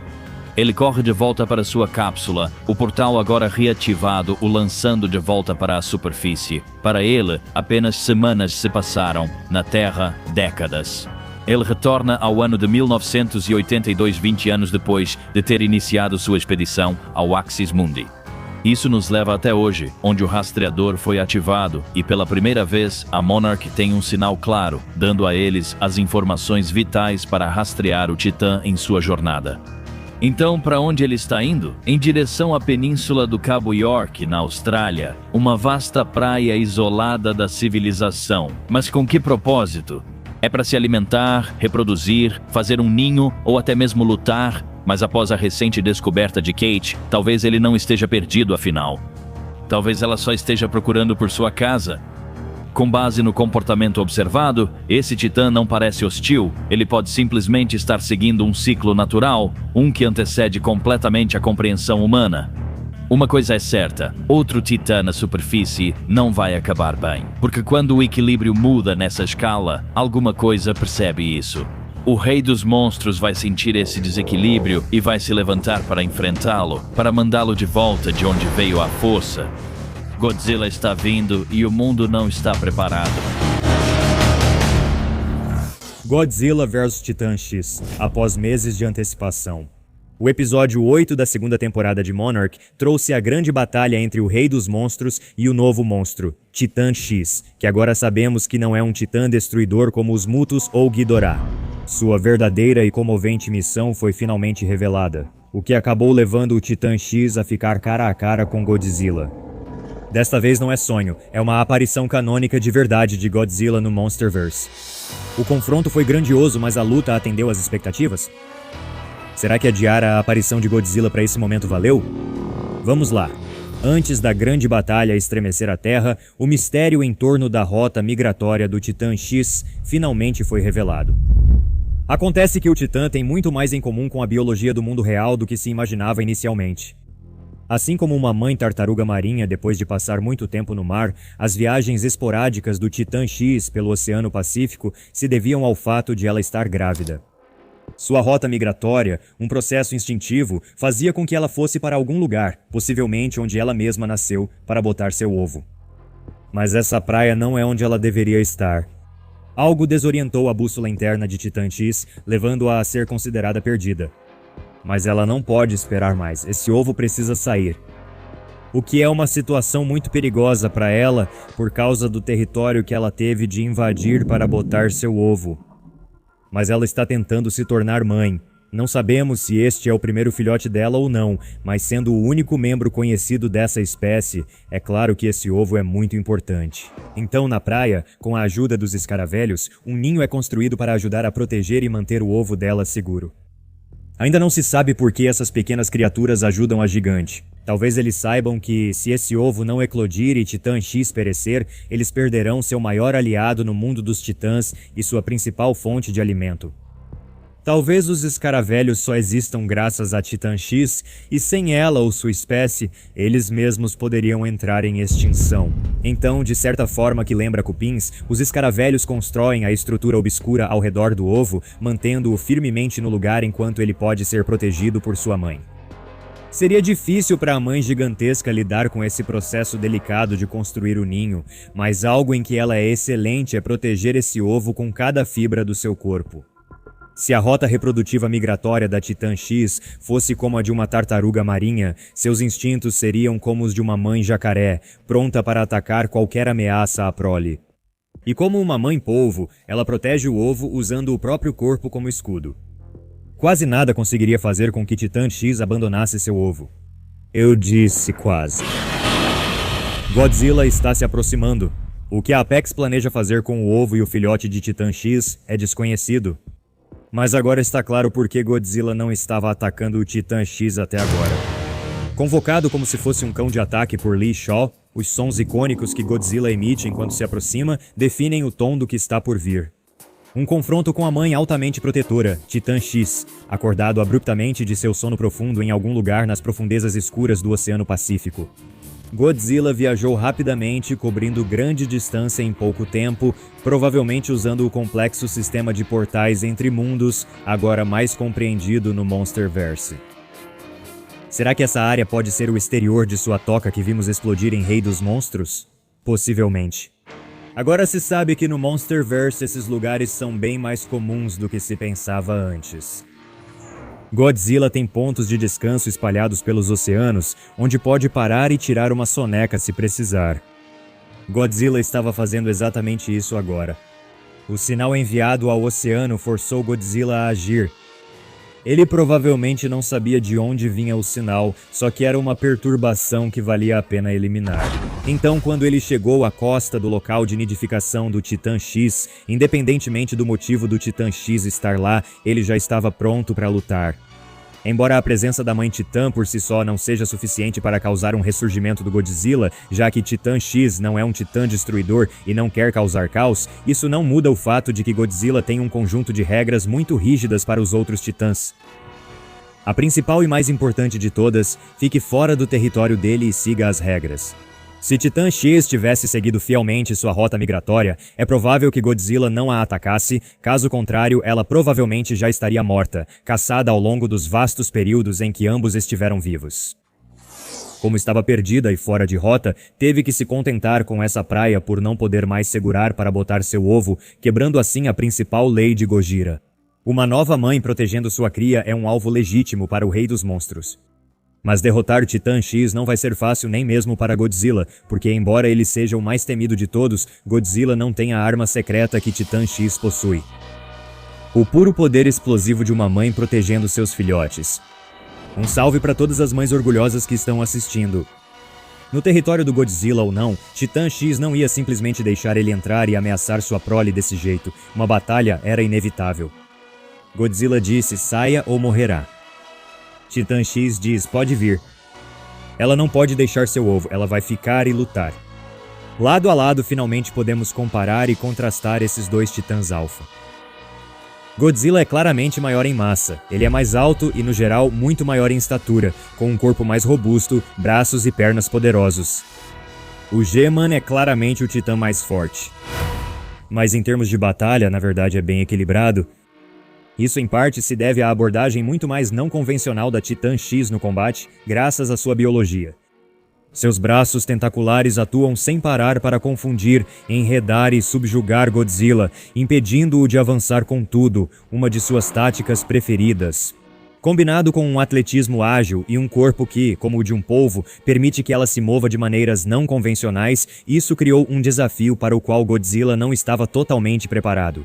Até o rei dos monstros precisaria de mais cautela ao se aproximar das enormes mandíbulas da Titã X, muitas vezes maiores que as dele. A força da mordida da Titã X provavelmente supera em muito a dele. E embora os muitos tentáculos possam ser facilmente arrancados, foi revelado que eles têm a capacidade de se regenerar assim como Ghidorah, o que apresenta seus próprios mistérios que serão guardados para outro dia. A força de Godzilla versus a biologia única e sentidos aguçados da Titã X pela maternidade torna a batalha equilibrada. O G-Man não pode apenas avançar e bater na Titã X até matá-la, mas foi um baita golpe de cauda que surpreendeu até a Titã X. Os dois monstros se enfrentam. Godzilla avança agressivamente enquanto o outro adota defesa total. Toda vez que o Godzilla tenta segurar a X, ela agarra os braços dele, a cabeça, qualquer parte dele para impedir o ataque, deslocando o centro de gravidade dele e impedindo que ele consiga usar toda a sua força contra ela. Ver essa batalha me lembrou o início do Monsterverse, quando os titãs pareciam mais animais e menos humanizados. Os movimentos deles na batalha são esporádicos e desajeitados, mas instintivamente impressionantes. Como assistir a dois ursos brigando, a luta parece crua e autêntica. Ambos tentam contra-atacar repetidamente os movimentos do outro.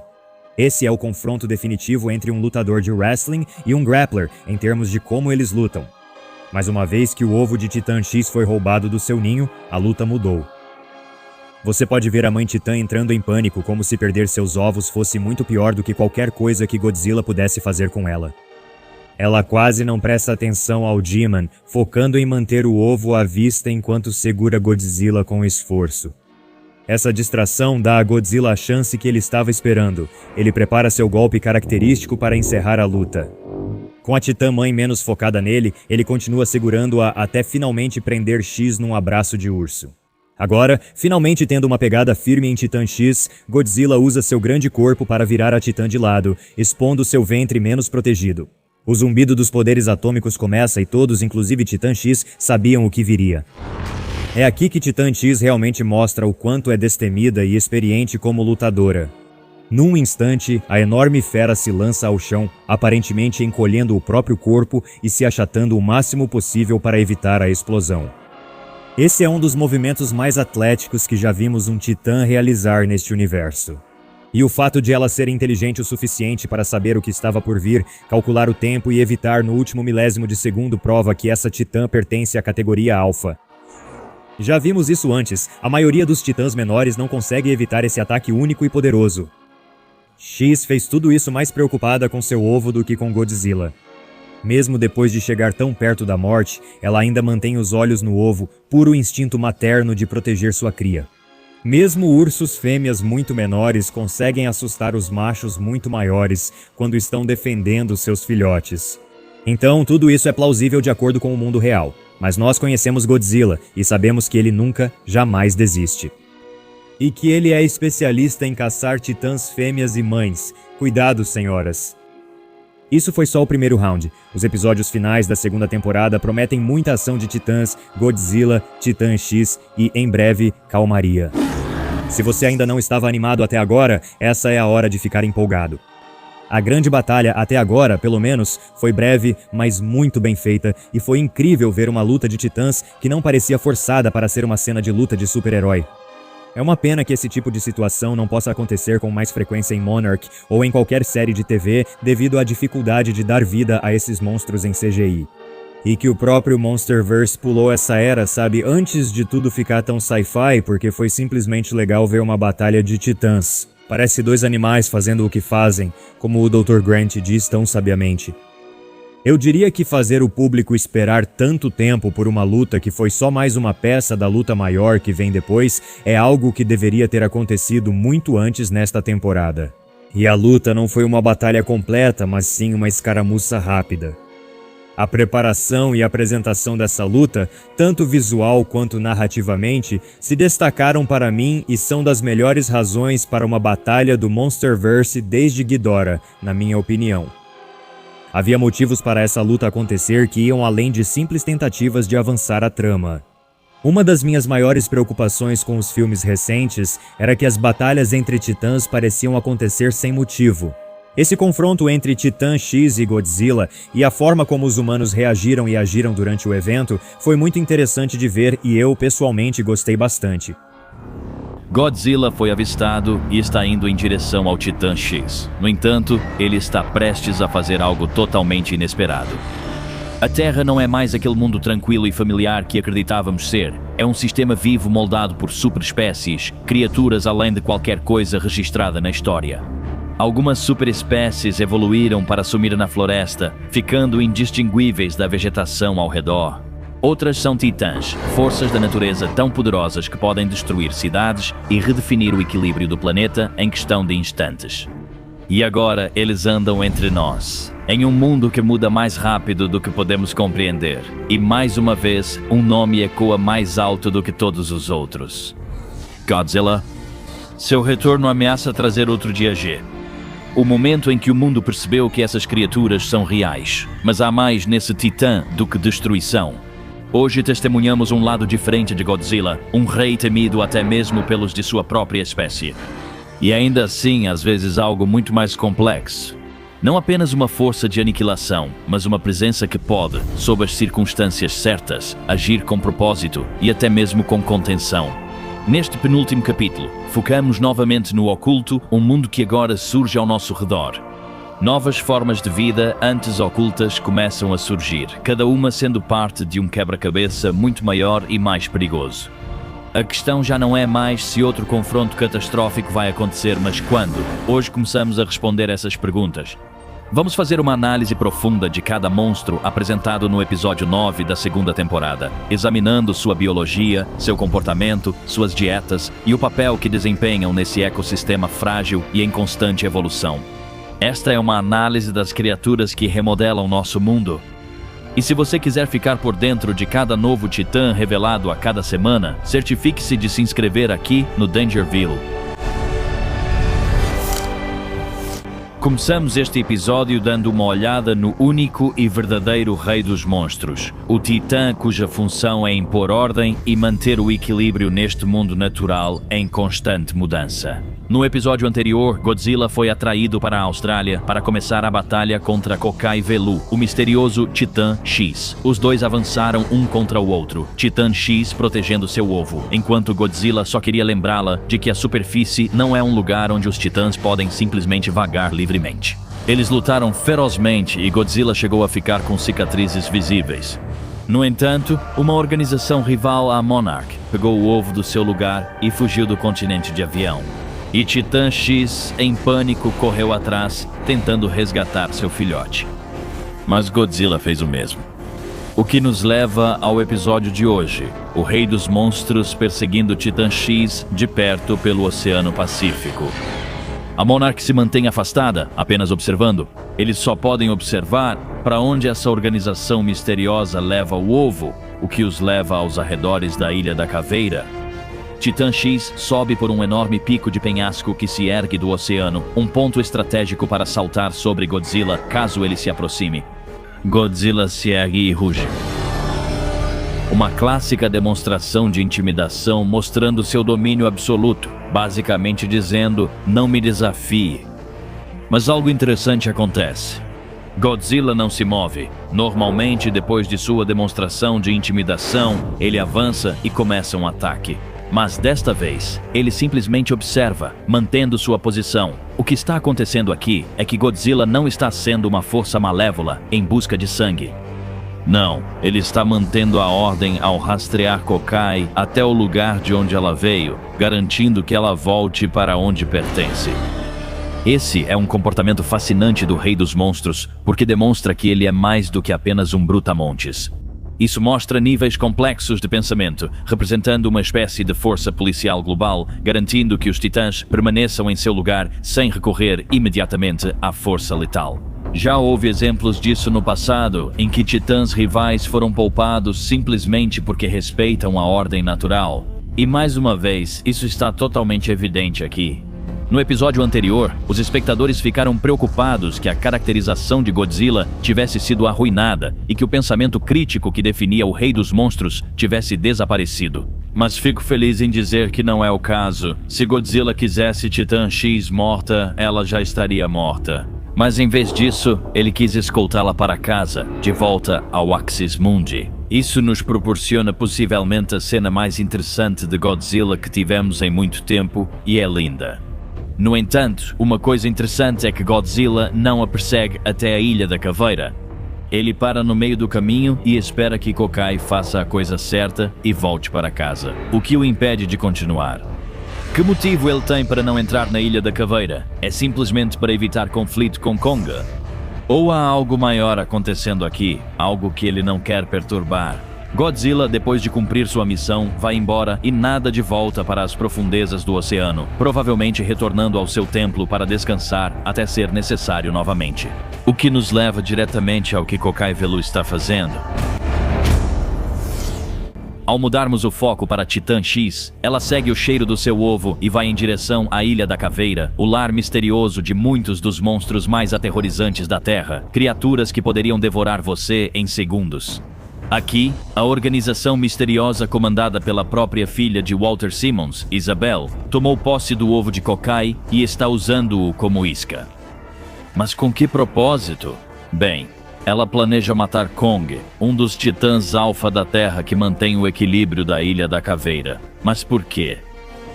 Antes que uma resposta possa ser dada, Kokai Velu chega, atraída pelo seu ovo. Mas antes que ela possa recuperá-lo, ela é atacada com gás pela organização.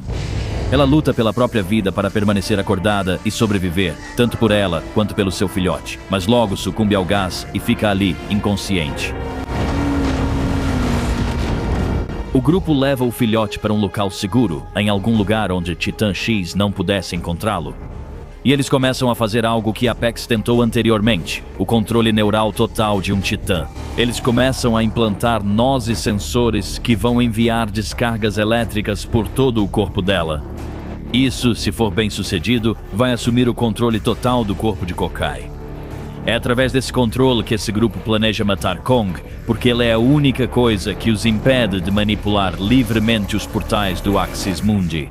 Algumas pessoas acreditam que ela trabalha para o mesmo grupo de Alan Jonah, a organização ecoterrorista que queria liberar os titãs para reduzir o papel da humanidade no planeta.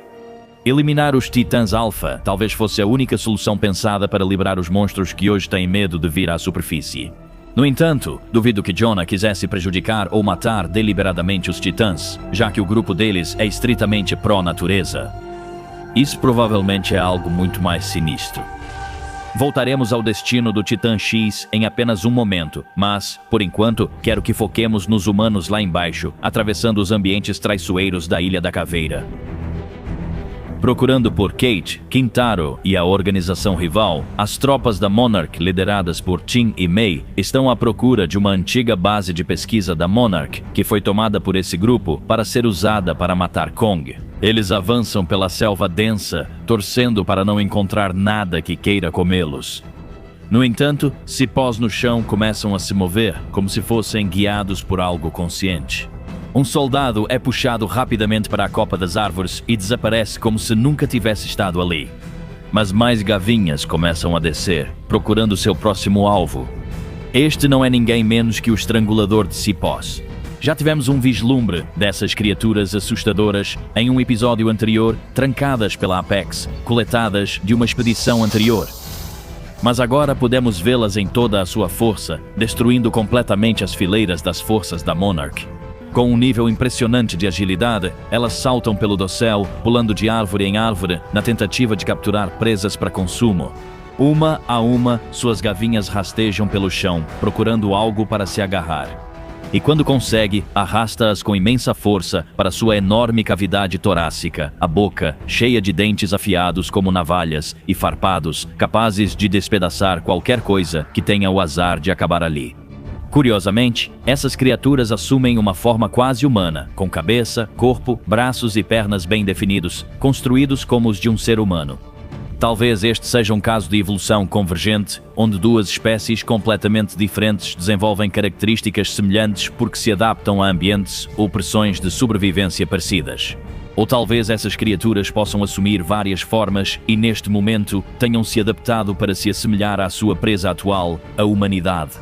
Então, ela se disfarça usando uma forma familiar para se misturar nas sombras, o que é um pensamento realmente assustador. Eles destroem a tripulação e até conseguem pegar a May, levantando-a, quase arrastando-a para sua boca escancarada. Mas graças ao Tim, ele a traz de volta ao chão, e a equipe foge o mais rápido que pode para uma clareira mais aberta, sem árvores acima deles que possam esconder mais estranguladores de cipó horripilantes. De volta ao Titã X, a organização conseguiu instalar o dispositivo neural que, se funcionar, será capaz de comandar o Titã para cumprir suas próprias ordens. O agente sedativo começa a perder o efeito e Kokai Velu começa a acordar. Agora coberta por tecnologia criada pelo homem e sem seu ovo, só podemos imaginar o nível de confusão e angústia que Kokai Velu deve estar sentindo. O grupo ativa o dispositivo que envia descargas de eletricidade pelo corpo dela. E em questão de segundos, o dispositivo parece funcionar e Titan X agora está sob o controle desta organização. Eles a forçam a soltar um grito ensurdecedor. Um chamado para desafiar o protetor da ilha. Kong. Até esse ponto, essa organização secreta vinha mantendo Kong distraído, tocando sons de rugidos de outros monstros, o que o deixava desorientado e o levava para outros lugares da ilha. Para que pudessem iniciar o plano de instalar o dispositivo de controle neural. Mas agora Titan X solta seu rugido para desafiar Kong, e ele imediatamente começa a correr em direção ao som. Isso inevitavelmente levará a uma luta entre Kong, o protetor da ilha, e a misteriosa Titan X, a deusa do mar. Quem sairá por cima? Será que Kong vai ter que abater Kokai Velu, a titã que está apenas procurando por seu recém-nascido? Qualquer resultado terminará em tragédia, então só podemos esperar que o rei da Ilha da Caveira tenha misericórdia dessa deusa do mar e que uma solução possa ser alcançada pacificamente. Seja qual for o resultado, o mundo não está preparado. Encerramos aqui o levantamento das criaturas do episódio 9 de Monarch, Legado de Monstros, segunda temporada. Esse mergulho no Monsterverse só aumentou ainda mais nosso entendimento sobre os titãs e nos deu uma visão melhor de como o Rei dos Monstros realmente funciona, mostrando mais profundidade e inteligência do que jamais vimos antes. E agora, Kong e Kokai Velu estão prestes a se enfrentar em uma batalha cataclísmica que, sem dúvida, vai abalar as próprias fundações da Terra. Depois de tudo que aprendemos sobre Titã X e o fato de que ela é simplesmente um animal inocente, uma mãe, e só quer voltar para casa, espero que a solução seja a paz. No entanto, considerando as intenções dessa organização rival, a paz pode não ser uma opção. Espero que, quando chegar a hora, Kong deixe esse monstro em paz e não lhe dê o mesmo destino que deu a tantos que o desafiaram. Mas por enquanto só podemos esperar. Kong contra Titã X, uma espécie totalmente nova, e o retorno de um kaiju clássico que não vemos há 7 anos. Após meses de expectativa, o episódio final da segunda temporada de Monarch, Legado de Monstros, finalmente chegou. Este episódio destacou os monstros, trouxe uma das melhores batalhas de titãs do Monsterverse e apresentou muito lore do universo, o maior desde Godzilla extinto, Rei dos Monstros. A conclusão da história do Titã X trouxe momentos emocionantes e épicos. E o futuro do Monsterverse? Os próximos capítulos dessa história estão ficando muito intrigantes e as coisas realmente estão esquentando. A luta atendeu às expectativas? O Titã X foi sucesso ou fracasso? E o que podemos esperar de Rodan daqui pra frente? Vamos lá! Voltar para a Ilha da Caveira significa o retorno de mais criaturas de outro mundo. Apresentando esta criatura mantida em sigilo, ainda envolta em mistério, parecida com um inseto. Uma criatura que até agora ainda não foi detalhada ou divulgada pela Monarch. Essa criatura, se o Rolly Polymegapede de Source, na verdade é oficialmente chamada de lagarta em disparada por motivos óbvios. Vou quebrar a quarta parede aqui rapidinho.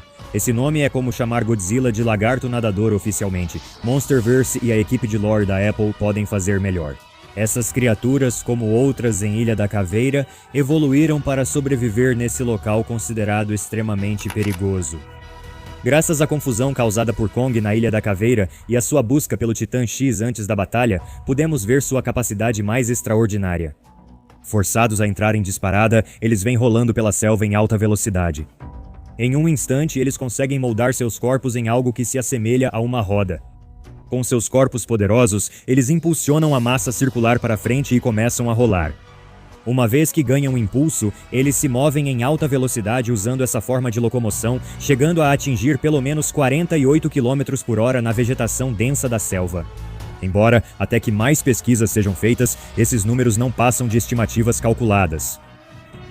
O mesmo pode ser dito sobre o tamanho geral deles. As estimativas colocam o comprimento da lagarta em disparada entre 12 e 20 pés, cerca de 5 metros mais ou menos. Grandes crocodilos de água salgada ou tubarões brancos estão na mesma faixa de tamanho. O corpo longo, coberto por algo parecido com musgo, ajuda o animal a se esconder dos predadores. Quando a camuflagem falha, os grandes espinhos e chifres em seu corpo fazem qualquer predador reconsiderar atacar. Por isso, essa criatura provavelmente sofre pressão constante por ser menor e apresentar sinais de animal herbívoro ou onívoro. Fugindo em grupo, sem atacar humanos como presa fácil. Isso indica que provavelmente não é uma fera totalmente predadora. Mas isso não quer dizer que não consigam dar um golpe forte. As lagartas gigantes conseguiram atingir e mover o helicóptero caído, um objeto muito pesado feito de aço grosso e outros materiais extremamente duros. A quantidade de força necessária para isso é impressionante, e seria mais do que suficiente para achatar qualquer humano ou até mesmo seu veículo em pedaços. Algo que o Monsterverse precisa fazer mais são batalhas de titãs como essa, Kong vs Titã X. A luta final e climática da segunda temporada de Monarch. Godzilla sempre vai reinar supremo, mas é bom ver o grandalhão tendo a chance de lutar contra uma mãe protetora e poderosa. Desta vez, ao contrário da luta com Godzilla, a batalha foi séria, uma verdadeira luta até a morte. Felizmente, as habilidades e forças dos titãs se equilibraram, tornando a luta bem disputada. Kong usa seu corpo bípede e braços fortes para agarrar e arremessar outros titãs semelhante aos humanos.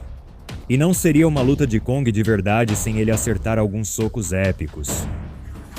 Titã X, como visto com Godzilla, mantém seu impressionante estilo de luta Lin Fu, usando seus tentáculos para dominar Kong uma ou duas vezes na batalha. No início, Kong tinha vantagem, mas conforme Titânix ficava mais irritada e preocupada com seu ovo, ela se tornava mais poderosa. Aqui, a falta de experiência de Kong em lutar contra titãs principais nesta fase da linha do tempo fica novamente evidente. Mas se você prestar bastante atenção em Kong durante essa luta, dá pra ver o quanto ele é realmente feito pra sobreviver. O Titã X coloca Kong em estrangulamentos e usa técnicas de luta que Kong precisa encontrar uma saída no meio da luta. Ver Kong constantemente lutando para sair de situações difíceis é um comportamento típico dele. Esse é o seu superpoder, algo em que os outros titãs não têm a mesma capacidade de improviso. Se a luta seguisse até restar apenas um, o vencedor estaria exausto, ferido e ensanguentado. Felizmente para ambos, essa batalha foi criada pela humanidade. Nem Kong nem Kokai realmente queriam matar um ao outro. Eles foram colocados nessa posição pelos humanos que queriam se aproveitar deles e no final, quando o ovo do Titã X foi revelado para Kong, a tensão da batalha simplesmente desapareceu. O pedido do Titã X para Kong parar a luta depois que ela pegou seu ovo foi um comportamento de titã que raramente foi visto antes. Mesmo após tantos anos, os titãs ainda me surpreendem. Kong simplesmente sair do caminho e se sentar para que o Titã X pudesse passar em segurança foi um comportamento estranho. Isso destaca como esses animais fictícios são especiais. Deixar toda a sua raiva de lado em tão pouco tempo e permitir que essa titã-mãe siga em frente sem que ele lhe causasse problemas é algo que nem tenho certeza se muitos de nós, humanos, conseguiríamos fazer depois de eventos tão cheios de adrenalina. Os dois monstros não parecem se importar por quase terem se matado. E isso é realmente especial. Os titãs voltam a parecer divindades como semideuses que não compreendemos totalmente vivendo no mundo natural, e isso é sensacional. A história de Titã X é mais do que apenas conflitos e batalhas. É trágica, de partir o coração e, na falta de uma palavra mais monstruosa, bela. Após lutar com Kong, Titã X ainda estava confusa sem saber para onde estava indo. Dei as direções para ela e mesmo assim ela se perde. Godzilla estava dando uma baita face-palma em algum lugar do oceano enquanto isso. Nossa equipe sabia que precisava ajudá-la a voltar para casa. Atraindo sua atenção com o rugido pré-gravado de Titã nos alto-falantes do Chinook, Titã X voltava para casa até que os alto-falantes queimaram. E é aqui que uma das coisas mais improváveis acontece. Titã X se conecta e segue Kate usando o vínculo misterioso entre eles. Uma vez no solo e na posição da fenda principal, a conexão entre esses dois seres ganha destaque e, ouso dizer, pela primeira vez na existência desta série, eu realmente gostei de ver Kate na tela. Assim como Serizawa com Godzilla e Dia com Kong, eles compartilham um momento juntos, entrando em contato físico um com o outro. Essa cena despertou meu instinto de amante dos animais ao mostrar a incrível conexão entre humano e titã em circunstâncias ideais. Quando isso estava acontecendo, eu esqueci de como me sentia mal em relação à forma como essa série escreveu alguns de seus personagens e seus motivos moralmente questionáveis na vida. Porque nesse momento, Monarch, Legado de Monstros, finalmente capturou o verdadeiro momento emocionante em que titãs e a humanidade se veem de igual para igual e são equivalentes. Mesmo agora, a conexão entre humanos e titãs no Monsterverse continua ficando mais interessante e complexa. E com tudo isso dito, Titã X finalmente foi enviado de volta para casa e o mundo pôde finalmente respirar aliviado, mas não por muito tempo. Um titã alfa de alto escalão que esteve desaparecido por quase uma década está prestes a retornar ao Monsterverse. Rodan voltou ao jogo. Como primeira grande reintrodução de um titã desde Mothra em Godzilla Sundu, Rei dos Monstros, o retorno de Rodan tem enormes implicações para o futuro e o passado do Monsterverse. Rodan emerge das cinzas vulcânicas e dos destroços parecendo incrível, tão belo quanto no dia em que te perdi.